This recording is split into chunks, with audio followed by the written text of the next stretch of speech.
Hi, welcome to Behind the Curtain IMO. I'm Betsy Jordan.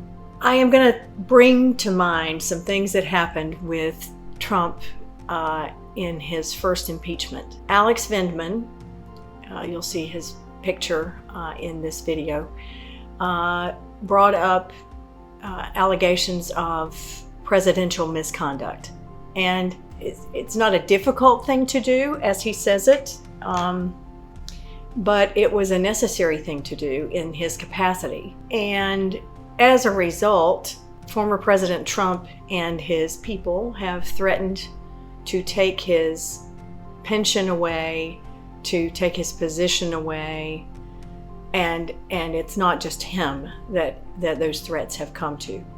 So it's important to understand that when the president talks about not President Biden, but when the former president talks about getting back against the people that didn't support him, he means it. He really means it.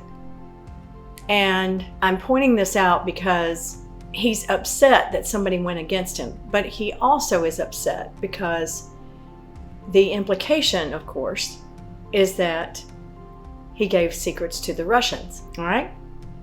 So then we saw a videotape of him and his classified documents in some meeting at Mar-a-Lago, where he's basically talking about classified information openly, and that's also getting to the Russians. So we're clear that he gave our secrets, our strategies, to the Russians, right? The Mueller report, as I've referred to before, I've read the interpretation by the Washington Post.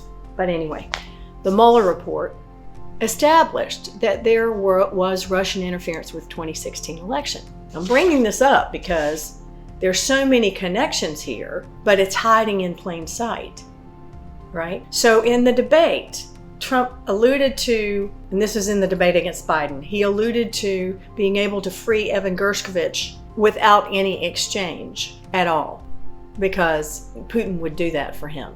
Basically telegraphing to the whole world that he and Putin were buddy-buddy, so that they should be in favor of his presidential election, right? Now, in the debate against Kamala said, we're going to have the most lethal fighting force.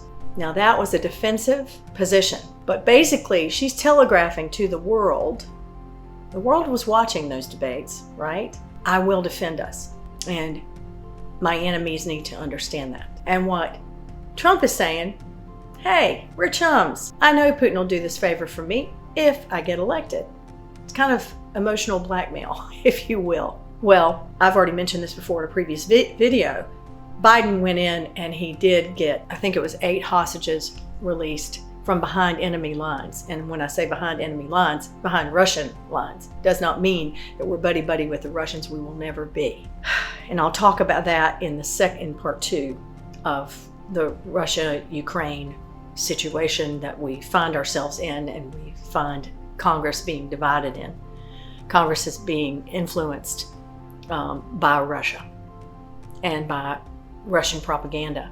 And I think sometimes they don't even realize it themselves. Trump also made the comment that Russia could do anything they wanted. Now, he will dismiss that as a throwaway comment, as a joking comment saying that of course Russia can do anything they want. He will say that if confronted with that question. But basically the world is watching him.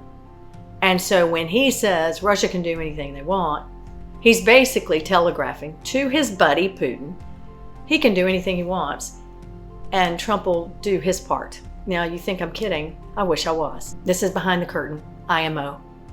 Thank you for being here.